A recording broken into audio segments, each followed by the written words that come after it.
La presentación que voy a hacer está dividida en 4 partes. Lo primero que me parece fundamental compartir con ustedes es el contexto en el que se despliega la migración contemporánea. Yo creo que si no entendemos ese contexto, resulta muy difícil tratar de ver simplemente, o podemos nada más describir parcialmente lo que está ocurriendo en el campo de la migración.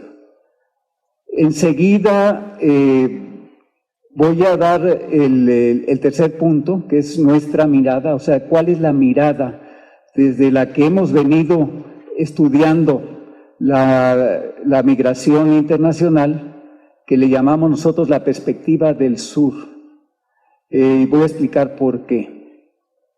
Y esto lo hemos venido realizando en distintos foros, en el Foro Mundial de Migración y Desarrollo, en el Foro Social Mundial de las Migraciones y en muchos otros ámbitos, y ha sido parte sustancial de una manera de pensar de lo que hemos conformado como la Red Internacional de Migración y Desarrollo, que está ubicada ya en los 5 continentes y a la que pertenece también con un nodo regional el padre Fabio Bayo, que va a hablar más adelante.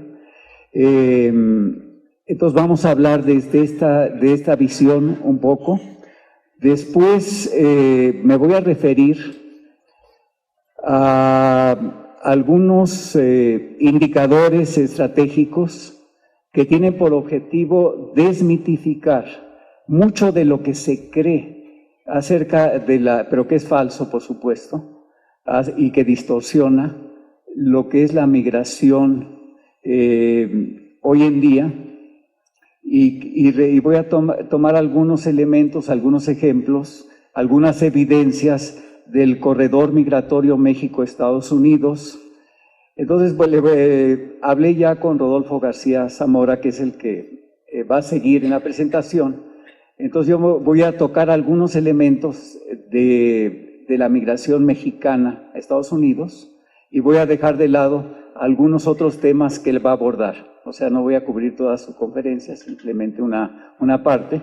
Él va a referirse sobre todo a lo que es la migración de tránsito, que es muy importante hoy en día, la migración de retorno, y mujeres y niños.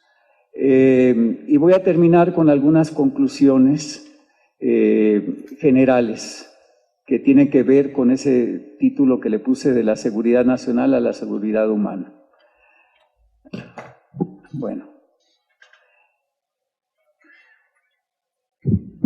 Bueno, lo primero que creo que es muy importante tener claro es que vivimos realmente una época compleja del capitalismo a nivel mundial y que es muy importante tenerlo esto presente.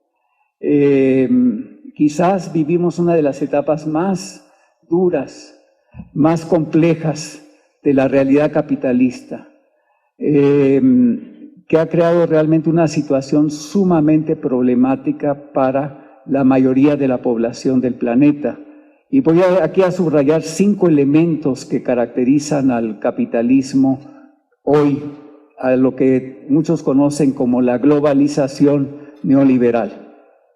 El primer tema tiene que ver con la financiarización, no me voy a detener mucho en ellos, y que tiene que ver con esa creación por los bancos de algo que llamamos capital ficticio y que tiene que ver con ese juego de ruleta que se juega todos los días en las bolsas de valores del mundo y que ha llevado mucho a la ruina a cantidad de pequeños y medianos empresarios y ha logrado una mayor concentración y centralización de la riqueza en unos pocos.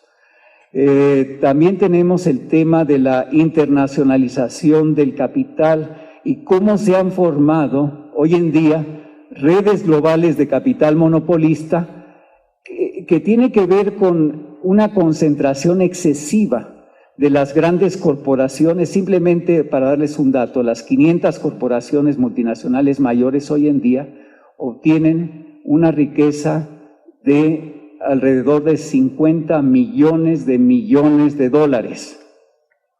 Y estas empresas tienen filiales en países como México, que son lo que nosotros ya conocemos y vemos cotidianamente, que son las maquiladoras, las plantas de ensamble, donde trabajan alrededor de 85 millones de trabajadores en todo el mundo. Entonces, este proceso de internacionalización ha llevado a que las grandes corporaciones obtengan más riqueza, pero a que nuestros países tengan desmantelados sus aparatos productivos y generen más desplazados o más despojados. Y además a los que emplean lo hacen en condiciones de extrema precariedad.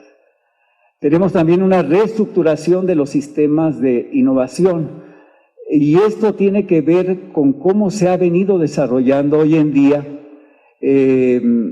la generación de inventos que no tienen nada que ver con la satisfacción de necesidades sociales, sino nada más con la riqueza y el enriquecimiento de unos cuantos a costa de lo que sea. En este campo se está dando lo que llama la apropiación de los bienes comunes intangibles por las grandes corporaciones multinacionales. Tenemos también el extractivismo y el nuevo extractivismo, que es un despojo de territorios y una destrucción de territorios. Aquí mismo en Zacatecas lo estamos padeciendo. Alrededor del 60% del territorio del estado está ya concesionado y a las grandes corporaciones mineras, y aquí también se da una apropiación de bienes comunes y lo mismo el acaparamiento y control de la tierra, que tiene que ver con los campesinos que también han sido despojados. Y todo esto yo lo digo porque genera una nueva modalidad de acumulación, de concentración de la riqueza, sustentada sobre todo en la acumulación por despojo. Y este concepto es muy importante porque nos da la idea de cómo se va desplazando población que se ve forzada a emigrar para buscar el sustento. Entonces, simplemente darles algunas cifras. Hoy en día, esta forma de organización del capital o del capitalismo está generando una sobreoferta, tiene un ejército de reserva que es realmente gigantesco. Y esta sobreoferta de fuerza de trabajo que más o menos estimamos alrededor del 50% de toda la fuerza de trabajo del mundo está en esta situación, ¿no? Esperando ser empleada, ser ocupada. Tiene que ver con un fenómeno que es muy importante que le llaman la duplicación de la masa de trabajadores del planeta y que se da con la caída de la ex Unión Soviética y la incorporación de China al mercado mundial. Entonces la masa global de trabajadores pasa de 1.3 o 1.5 millones a 3.3 mil millones, 1.5 mil millones de trabajadores a 3.3 mil millones de trabajadores en poco tiempo. Y esto crea las condiciones para que se reestructure el capitalismo y las grandes corporaciones como lo han hecho y como lo expliqué hace rato. Todo esto también viene acompañado de una precarización que no tiene precedentes de la fuerza de trabajo. Hay 1.9 mil millones de trabajadores, según datos de la Organización Internacional del Trabajo, que están en condiciones de alta vulnerabilidad, que es más o menos el 50%. Hay 900 millones de trabajadores que ganan salarios de $2 o menos al día, que es aproximadamente el 30% de toda la masa de trabajadores, y 204 millones de desempleados. Todo esto tiene como contraparte la generación de una desbordante migración. Y aquí es muy importante tomar en cuenta la migración interna. Entonces tenemos hoy en día 236 millones de migrantes internacionales, que deben de ser más porque es un dato de 2013. Y 750, que no hay que olvidarlos, millones de migrantes internos, lo que hace una una masa de migrantes o una población de migrantes de cerca de 1.000 millones. Si consideramos que el 80% más o menos son trabajadores, entonces tenemos que casi 1 de cada 3 trabajadores del planeta es migrante y enfrenta condiciones de extrema vulnerabilidad. Y esto un poco creo que nos abre un panorama de la importancia que tiene el tema de la movilidad humana hoy en día.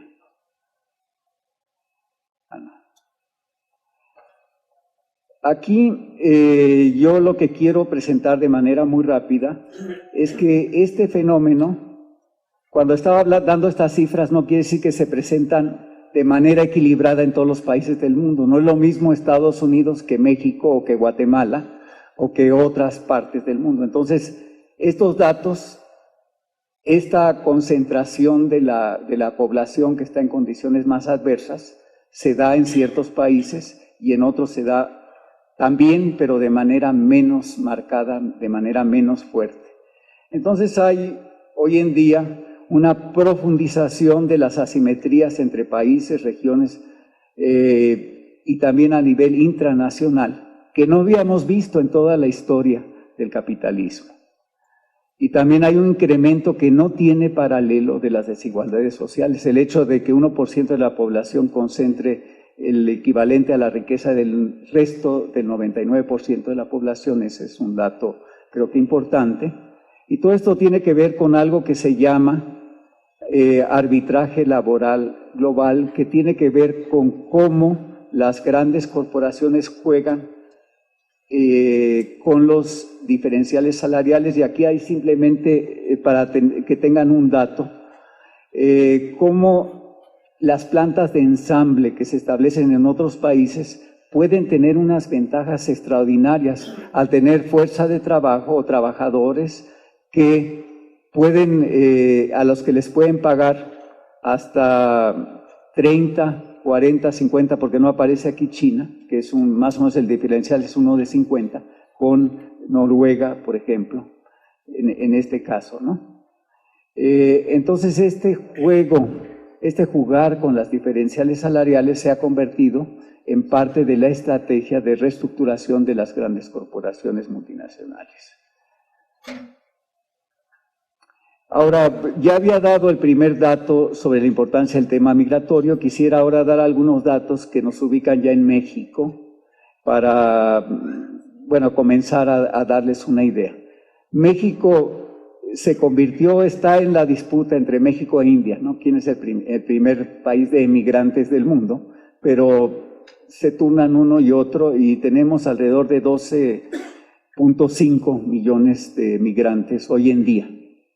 Internacionales, hay un poco más de 11.5 millones en Estados Unidos. La comunidad de origen mexicano en Estados Unidos es de 36 millones. México es el primer corredor mundial de tránsito, sometido, y esto seguramente el doctor García Zamora lo va a presentar, a condiciones de violencia y vulnerabilidad extrema. Es el primer país de migración altamente calificada de América Latina y es el que tiene el mayor o detenta el mayor número de migrantes indocumentados del planeta, con 6.5 millones. También estamos sometidos ahora a un proceso de deportaciones que han sido las más grandes en la época de Obama, donde van más de 2 millones de deportados en este periodo. Entonces nosotros hemos acuñado la categoría de migración forzada, porque la gente, desafortunadamente, la mayoría de la población no se desplaza porque es su gusto o porque sea una opción libre y voluntaria, sino que cada vez más se convierte en un desplazamiento forzoso. Debido a las condiciones de pobreza, miseria, marginación, muchas veces también violencia y catástrofes en sus países de origen. Entonces, bueno, aquí simplemente marco algunos datos que vienen con la de Naciones Unidas, de los migrantes que tienen que ver con violencia, conflicto, catástrofes, que son poco más de 50 millones. Está claramente subestimada la cifra de trata y trata de personas. Ahí por eso puse grandes signos de interrogación. Simplemente los datos de México ya nos rebasan en ese punto. La migración por desposesión, exclusión y desempleo, que casi nunca es considerada, y que ahora muchas de las muertes que se dan en el Mediterráneo hoy en día tienen que ver con este problema y no es reconocido, por lo menos por la Unión Europea. Migrantes por sobrecalificación y migración de retorno ante las crisis y las deportaciones. Ahora, el debate académico y político está dividido entre dos perspectivas.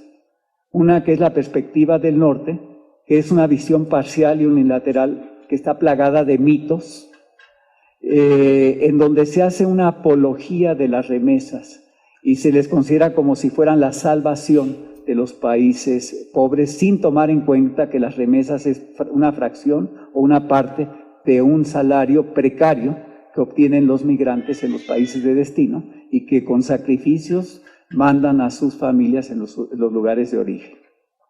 Y se habla también de la gestión de las migraciones en esta óptica dominante que manejan sobre todo los países de acogida, los países de destino de los migrantes.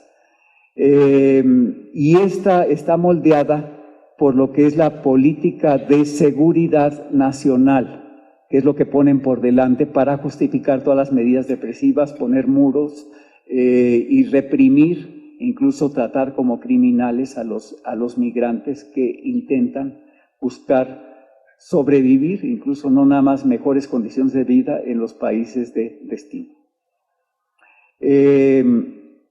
Y esto también, y eso también se discute, tiene un interés para las grandes corporaciones, porque tiene que ver con el abaratamiento también de los costos laborales. O sea, a los países de destino les conviene más que lleguen en estas condiciones porque los necesitan, y voy a dar unos datos más adelante, o sea, no es porque sean población que viene sobrando, sino es población que realmente es necesaria en el país de destino. Y entonces algunos le han calificado a este tipo de políticas migratorias, le llaman en inglés, ahorita que, bueno, como decía el obispo hace un ratito, el idioma ya universal, Corporate Driven Public Policies, políticas públicas de alguna manera orientadas por los intereses corporativos. Y frente a eso, entonces, lo que nosotros venimos promoviendo es la perspectiva que le llamamos del sur, que trata de ser una visión más comprensiva e incluyente y que trata de quitar muchos de los mitos que giran alrededor de la migración, que ataca las causas y no nada más los efectos que el otro tipo de visión toca, y que tiene que ver con las grandes asimetrías que se están generando entre países y la embestida contra el grueso de la población mundial por una capa muy pequeña de multimillonarios y de grandes corporaciones, y se utiliza en lugar de la gestión de las migraciones otro concepto que llamamos gobernanza de las migraciones, que tiene como base el paradigma de la seguridad humana en lugar de la seguridad nacional. Entonces ponemos los derechos humanos en el centro. Esta visión no entraña la negación del norte, o sea, no estamos contra el norte, sino la negación de la negación. Es una tentativa de construir una visión integral, incluyente, emancipatoria y libertaria. Implica desentrañar la naturaleza, características y contradicciones de la globalización neoliberal. Tiene que ver con el desarrollo desigual, las nuevas divisiones internacionales del trabajo que están generando y con la migración forzada a la que ya hice referencia. La visión dominante lo que hace es concentrarse mucho en este eje, a ver si lo puedo Empecé a ver por aquí. Bueno, ya está funcionando. Bueno, en el eje horizontal, en este eje se centra en los impactos. Me voy a regresar, ahorita ya funciona. Ve nada más parcialmente el impacto en el origen a través de las remesas. Ve el impacto en el destino, simplemente lo que necesitan supuestamente de trabajadores en el destino, pero omite la migración, tomar en cuenta la migración de tránsito y todo el sufrimiento que conlleva y las vicisitudes que implica. Y sobre todo no considera lo que sería un eje vertical, que ahorita lo voy a poner rápidamente, y que tiene que ver con los derechos humanos, que está aquí arriba, el impacto en el migrante y su familia, y sobre todo con las causas de la migración. Estas aparecen invisibles y no se contextualiza en lo que yo hablé al principio, la globalización neoliberal. Simplemente ahorita para que tengan una visión, cómo ha crecido la migración internacional del 60 al 2013, aquí se ve un poco cómo ha venido incrementándose la migración a nivel mundial, y en la que sigue estoy presentando los 20 principales países de migrantes del mundo. Esta es una gráfica que corresponde a 2015, o 2014 en realidad son los datos. Entonces aquí aparece India, un poquito por arriba de México, aunque más o menos a la par. El año anterior México estaba a la cabeza de India y no estamos en competencia, tampoco para ver quién es el campeón de la migración mundial. Lo que creo que es importante tomar en consideración es por qué México, que tiene una décima parte de la población de India o de China, tiene más migrantes que ellos. O sea, ¿por qué se dio esta desbandada hacia Estados Unidos?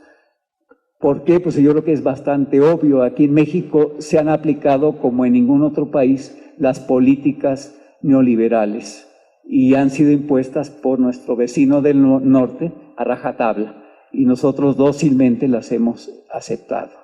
Bueno, paso ahora simplemente a dar algunos datos muy rápidos para no excederme en el tiempo.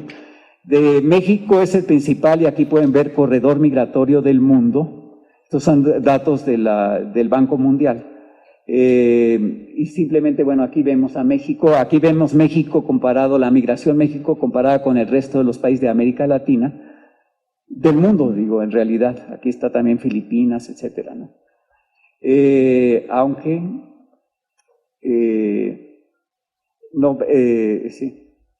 aquí hay algún problemita, perdonen con esta gráfica, porque India está más arriba, y China. Inmigración, pero entonces México no sería de inmigración, entonces tengo un problema y lo reconozco ahí. Primer dato, voy a tener que corregir esta gráfica, pero así casi igualito como está, sí se puede ver. Si quitamos aquí a los otros países y vemos para América Latina, prácticamente así estaría la diferencia de México con los demás países. Y curiosamente los que siguen son El Salvador, bueno, países como de Centroamérica y no de Sudamérica, los que van a Estados Unidos y los más importantes. Que es la migración a Estados Unidos, entonces es correcto. Perdón, estaba correcta la gráfica, pero es que está referida a Estados Unidos. Lo que pasa es que en el caso de India van principalmente los migrantes más altamente calificados, los otros van hacia otros países, ya sea de Europa o de Medio Oriente. Entonces sí es correcta esta gráfica en cuanto a Estados Unidos. Entonces sí es correcta. Este es un poco el panorama geográfico de la migración mexicana en Estados Unidos, donde los mexicanos constituyen el principal grupo de inmigrantes en Estados Unidos. Pues prácticamente ya ocupamos toda la geografía.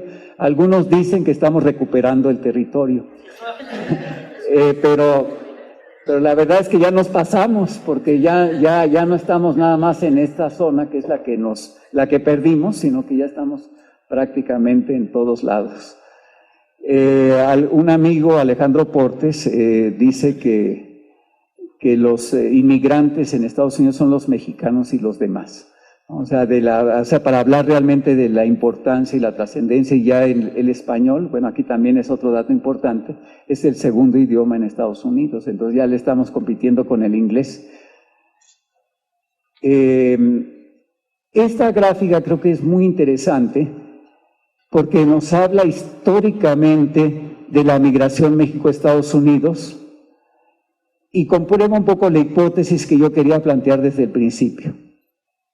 México tiene una larga tradición migratoria que data de más de un siglo.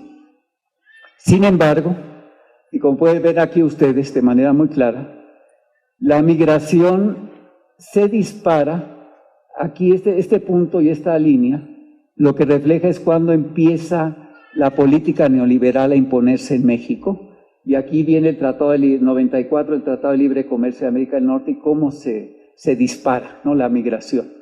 Entonces sí hay una vinculación directa entre la migración y la aplicación de los programas o la implantación de los programas de ajuste estructural en México que desmantelaron nuestro aparato productivo, dejaron a los campesinos sin opciones y provocaron esta ola de migración hacia Estados Unidos. Ha habido también cambios cualitativos en el proceso migratorio, cambió el patrón migratorio, antes era básicamente circular de migración temporal y ahora se ha vuelto cada vez migración más definitiva. Hay un incremento de la participación femenina, que ya casi estamos a la mitad, es mitad de hombres, mitad mujeres. Una mayor selectividad, voy a dar unos datos enseguida de la selectividad de la migración.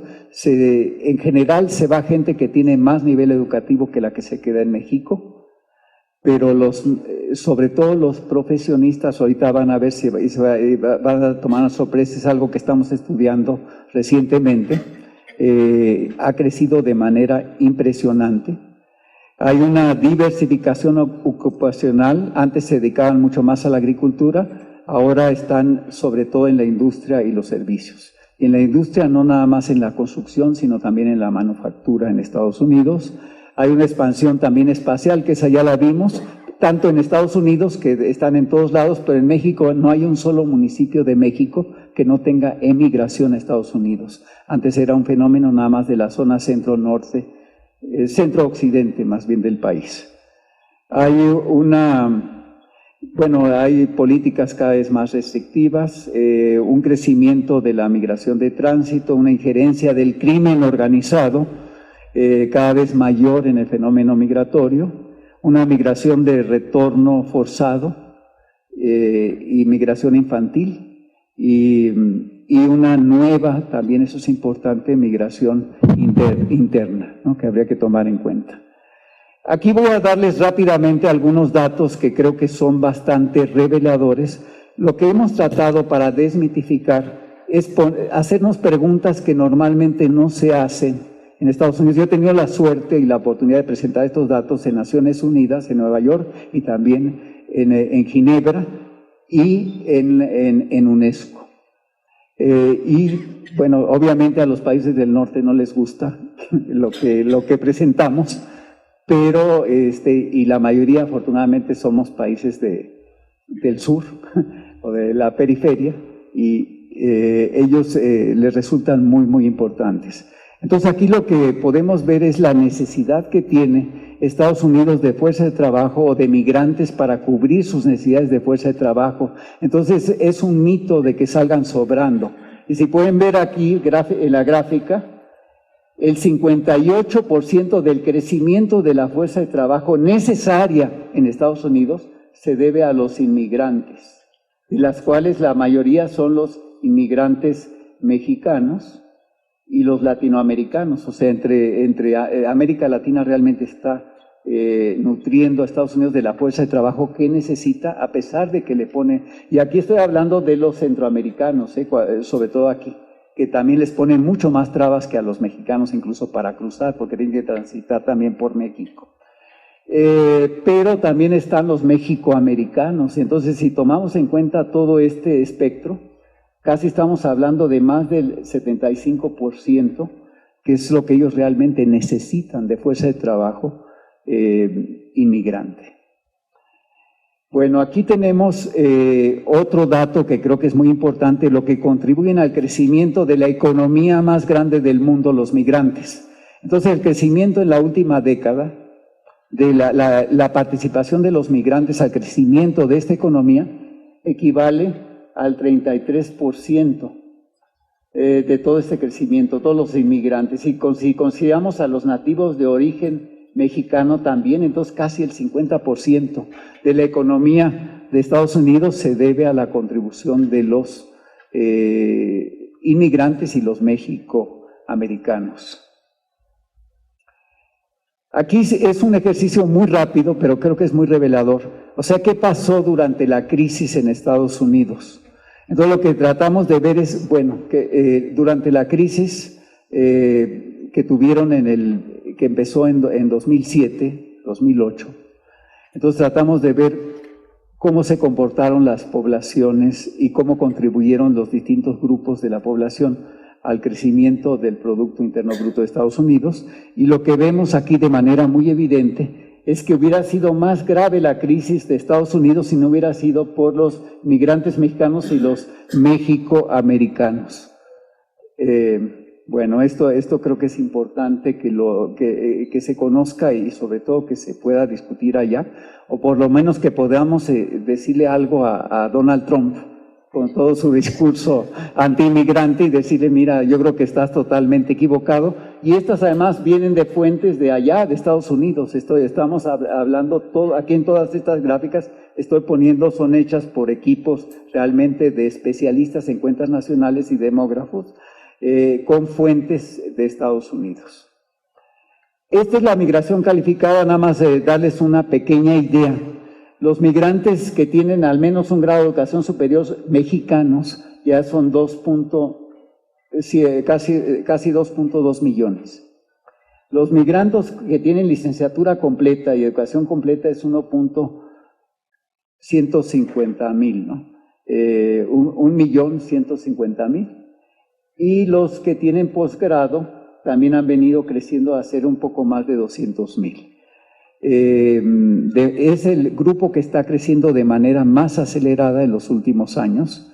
Los mexicanos en Estados Unidos constituyen el segundo grupo de inmigrantes altamente calificados. Y si vemos un poco la innovación y cuestiones que son claves para Estados Unidos, más o menos el 50% de los inventos y las innovaciones, las patentes en Estados Unidos se deben a extranjeros, y el 93% son propiedad de las grandes corporaciones, pero un número muy significativo de los patentadores son mexicanos. Entonces también eso es importante tomarlo en consideración. Como contraparte sufren una alta discriminación salarial. Los mexicanos son los más golpeados en ese sentido, casi reciben 44.2% menos en promedio que el resto de los trabajadores por el mismo tipo de trabajo. En impuestos, a veces se dice que es una carga para lo tributario y es exactamente al revés. También este dato lo sacamos de manera muy sofisticada, no voy a detener aquí a explicar, pero los nativos por cada dólar que pagan de impuesto obtienen 1.4% de beneficios sociales públicos. O sea, obtienen más de lo que deberían de obtener gracias a los migrantes. Y bueno, y aquí está la explicación, los mexicanos reciben por cada dólar que pagan, reciben 40 centavos de dólar de beneficios públicos y casi siempre indirectos. Y los indocumentados también, apenas 20 centavos de dólar por cada dólar que pagan, ¿no? Entonces, se convierte en una forma de subsidio para los nativos que no es reconocida. Hicimos también, y ya estoy prácticamente por terminar, un ejercicio interesante tratando de ver cuánto nos cuesta la migración, porque muchas veces creen que la migración es benéfica para el país. Entonces dijimos cuánto nos cuesta, porque nos dicen siempre, le estamos enviando remesas, y compararla con las remesas que nos llegan del extranjero.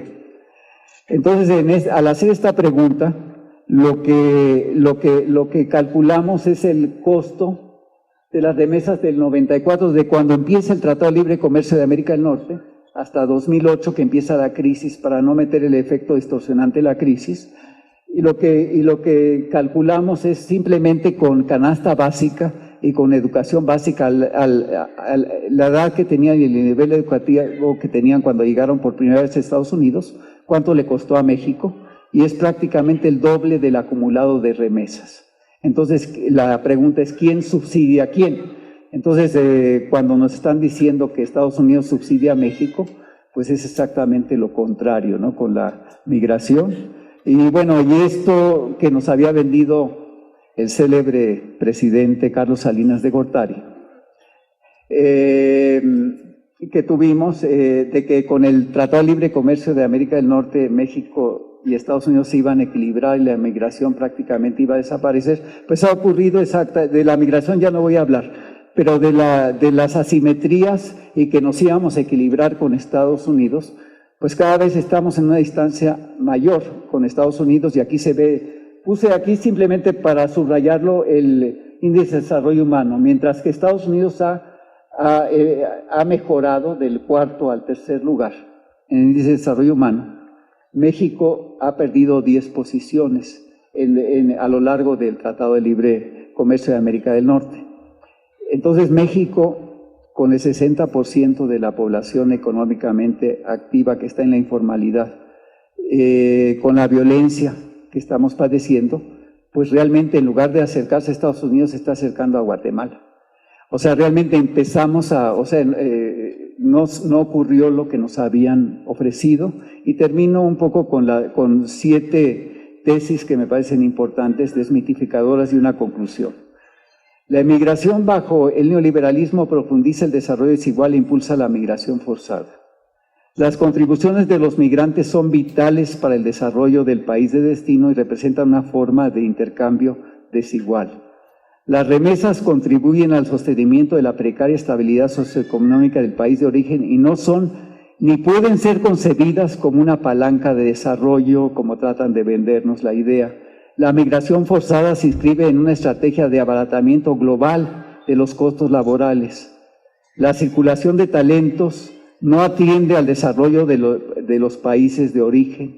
La gestión de las migraciones, que es la estrategia dominante, como lo decía al principio, es una estrategia corporativa, unilateral y contraria a los intereses de los trabajadores y del pueblo. La promoción de un desarrollo alternativo puede prevenir, y es lo único que puede prevenir con conciencia, la migración forzada. Entonces creo que es muy importante adquirir conciencia acerca de la necesidad de impulsar procesos de transformación social de gran calado bajo una perspectiva que aquí llamamos del sur. Consolidar estructuras organizativas, participativas y democráticas que posibiliten el empoderamiento social con miras a luchar por la construcción de un nuevo orden mundial que garantice justicia e igualdad para todos los trabajadores, independientemente de su estatus migratorio. Justicia social, movilidad libre y voluntaria. Muchas gracias.